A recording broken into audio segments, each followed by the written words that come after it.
24 दिसंबर 1999 पूरी दुनिया क्रिसमस के जश्न में डूबी थी। इंडियन एयरलाइंस के विमान संख्या IC-814 ने काठमांडू से नई दिल्ली के लिए उड़ान भरी, लेकिन ये विमान नई दिल्ली पहुंचा ही नहीं। वजह थी हरकतुल मुजाहिदीन के 5 सदस्यों ने इस विमान को हाईजैक कर लिया। इसी घटना के ऊपर नेटफ्लिक्स पर अभी एक सीरीज आई है जो काफी विवादों में है। इस वेब सीरीज में मेकर्स ने कुछ गलतियां करी हैं जो कि उस घटना के इतिहास को प्रभावित करते हैं। आज के इस वीडियो में इस वेब सीरीज की उन्हीं गलतियों के बारे में मैं आपको बताऊंगा, फिर आप ही डिसाइड कीजिएगा कि ये मेकर्स की गलतियां हैं या उनके गुनाह हैं। सीरीज के मेकर्स की सबसे बड़ी गलती, जिसके ऊपर काफी विवाद भी चल रहा है, वो ये है कि इस घटना के जो अपराधी थे उनके असली नाम इस वेब सीरीज में नहीं बताए गए, बल्कि उनके नाम बताए गए हैं भोला और शंकर। इसके जस्टिफिकेशन में कई लोगों का कहना यह है कि जो अपराधी इस हाईजैकिंग में शामिल थे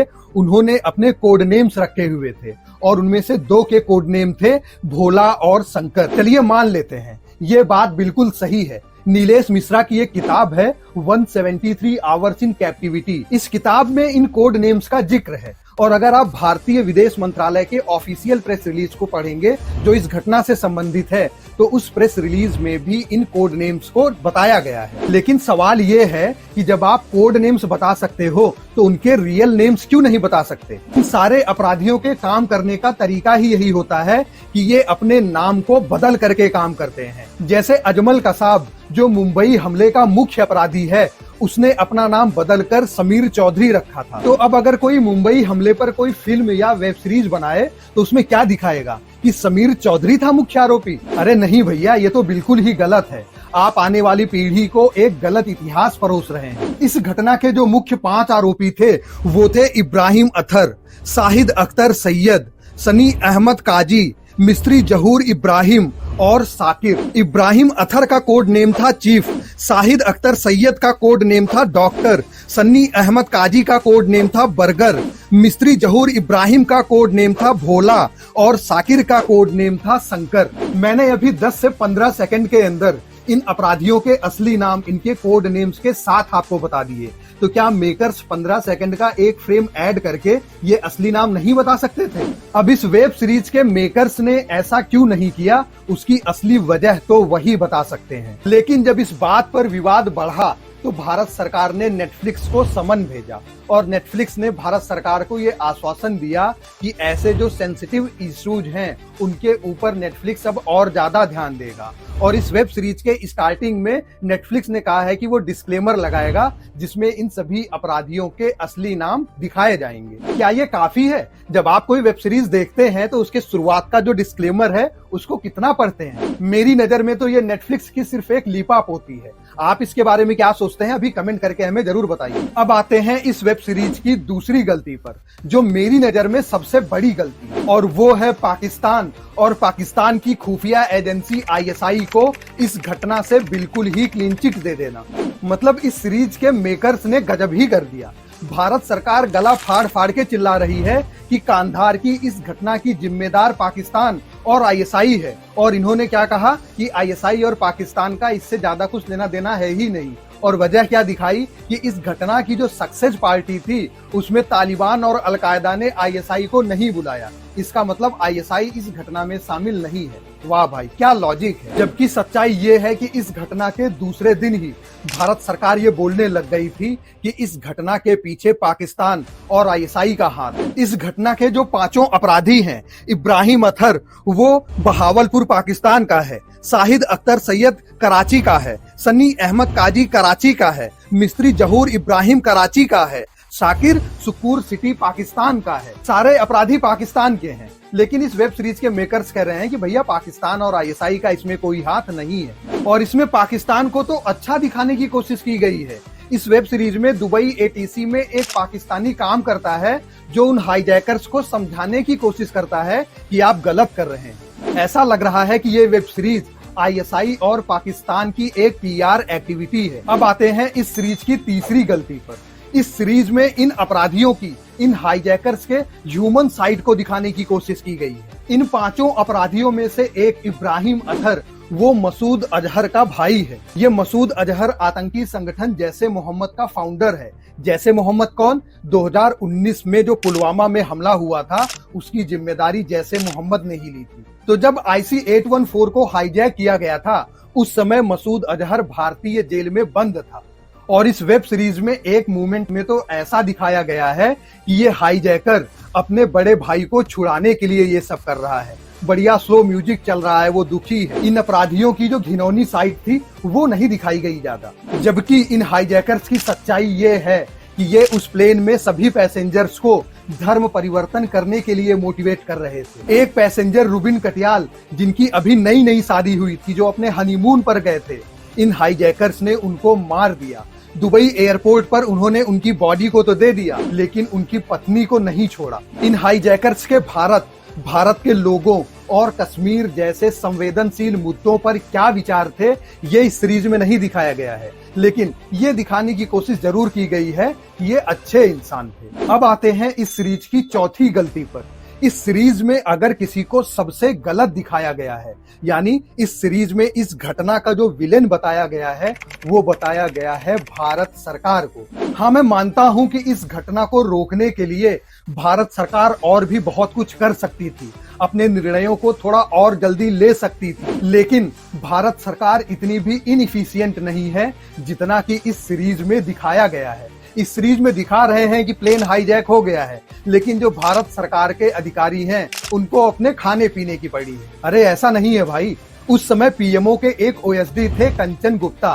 कंचन गुप्ता ने एक ब्लॉग लिखा है जिसमें उन्होंने इस घटना के बारे में पूरा डिटेल में लिखा है। कंचन गुप्ता पीएमओ से अटैच्ड थे तो उन्हें इस घटना की इनसाइड आउट सारी स्टोरी पता है कि भारत सरकार कब क्या कर रही थी। कंचन गुप्ता जी के इस ब्लॉग का लिंक मैं यहाँ डिस्क्रिप्शन में दे दूंगा, आप भी जरूर पढ़िएगा। उन्होंने अपने इस ब्लॉग में लिखा है कि उस समय भारत सरकार के ऊपर एक्सटर्नल और इंटरनल दोनों ही प्रेशर थे। जिस समय ये घटना घटी उस समय हमारे प्रधानमंत्री स्वर्गीय श्री अटल बिहारी वाजपेयी जी एक हवाई यात्रा में थे। तो घटना घटने के 1 घंटे 40 मिनट के बाद उन्हें यह पता चला कि भारत का एक विमान हाईजैक हो गया है। उसके बाद भारत सरकार एक्शन में आई। इस पूरी घटना के दौरान भारत सरकार क्या क्या कर सकती थी और भारत सरकार ने क्या क्या किया, ये समझने के लिए इस घटना को सिलसिलेवार तरीके से जानना पड़ेगा। तो काठमांडू से IC-814 ने उड़ान भरी।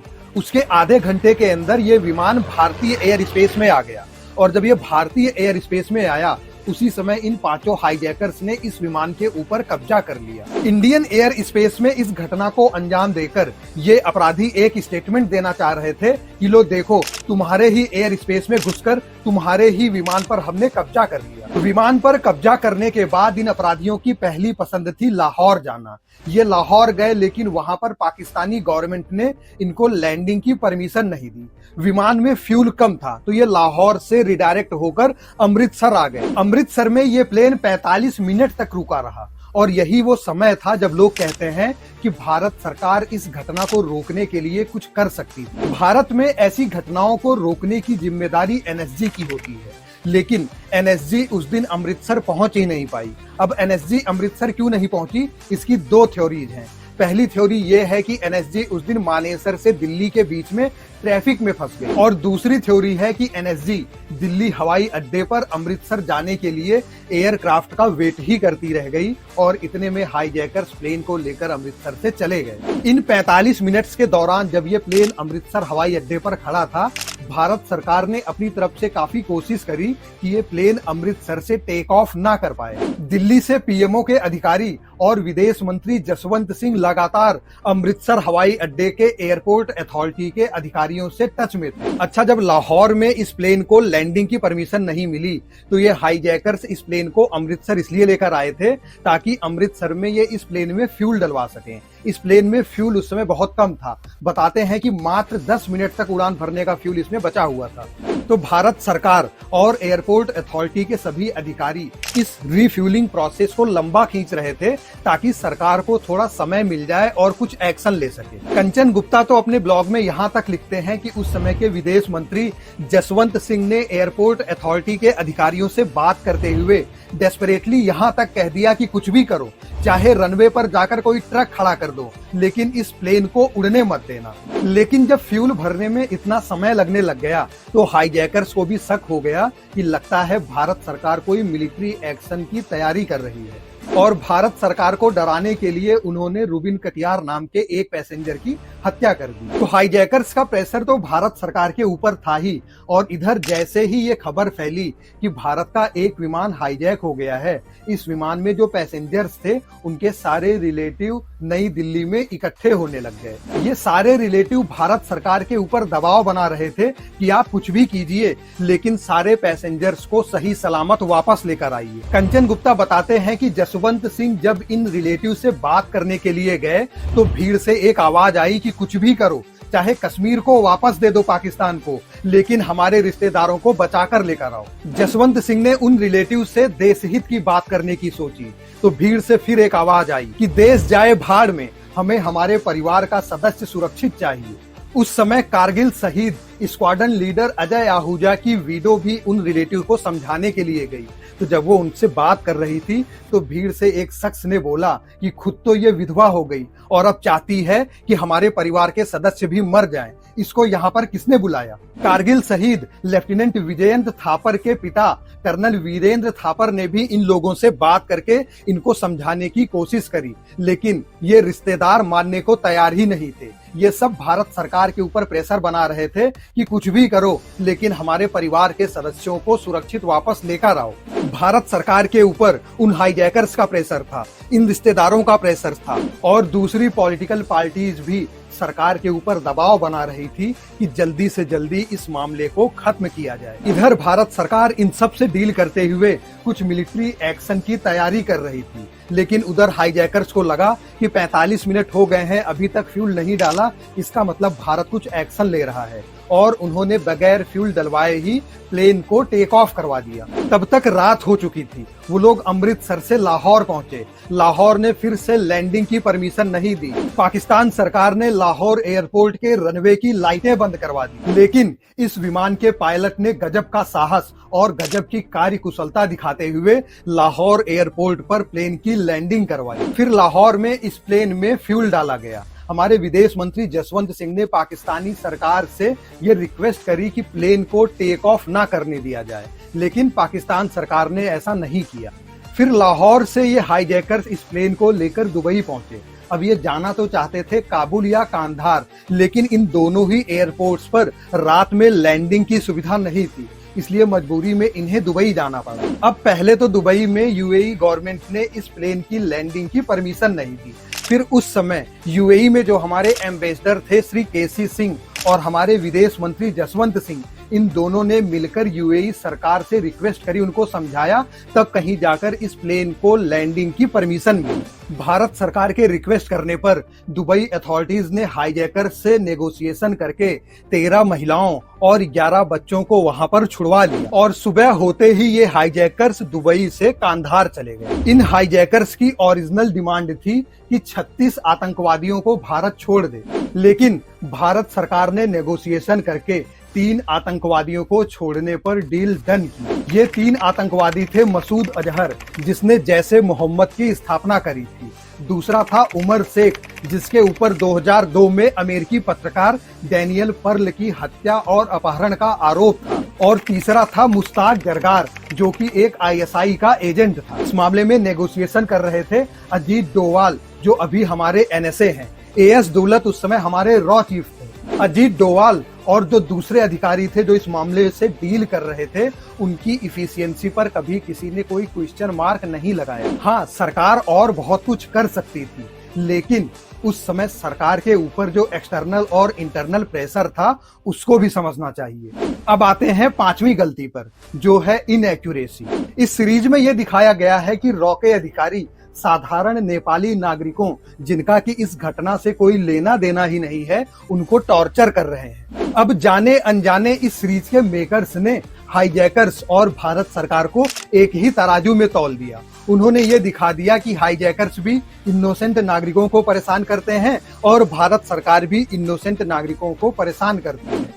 सीरीज में एम्बेसीज के कई ऐसे अधिकारियों को दिखाया गया है जो कि किसी एम्बेसी में ऐसी कोई पोस्ट होती ही नहीं है। विदेश मंत्रालय के ऑफिस को ऐसा दिखाया गया है जैसे वो किसी होटल का रिसेप्शन हो। ऐसा लगता है कि सीरीज के मेकर्स ने इन सब चीजों पर कोई रिसर्च किया ही नहीं या जानबूझकर इन चीजों को इग्नोर कर दिया। अब मेकर्स ये कह सकते हैं कि हमने कुछ क्रिएटिव लिबर्टी ली है। अरे ठीक है, आपने क्रिएटिव लिबर्टी ली है, लेकिन जो फैक्ट्स हैं वो फैक्ट्स तो आप दिखाओगे। जब आप ये कह रहे हो कि आपकी ये सीरीज कांधार घटना के ऊपर आधारित है, तो जो कांधार घटना के फैक्ट्स हैं उन फैक्ट्स को तो सही दिखाना ही चाहिए। उन फैक्ट्स में कोई कैसे क्रिएटिव लिबर्टी ले सकता है? ये मॉडर्न इंडियन हिस्ट्री का एक बहुत ही इंपॉर्टेंट इवेंट है। अब जिन लोगों को इसके बारे में नहीं पता, जो यंगर जनरेशन है, बच्चे हैं जो इस घटना को बहुत ज्यादा डिटेल में नहीं जानते हैं, वो अगर इस सीरीज को देखते हैं तो उनके लिए सच को दफना दिया गया है और एक झूठ परोस दिया गया है। इन सारी मिस्टेक्स के पीछे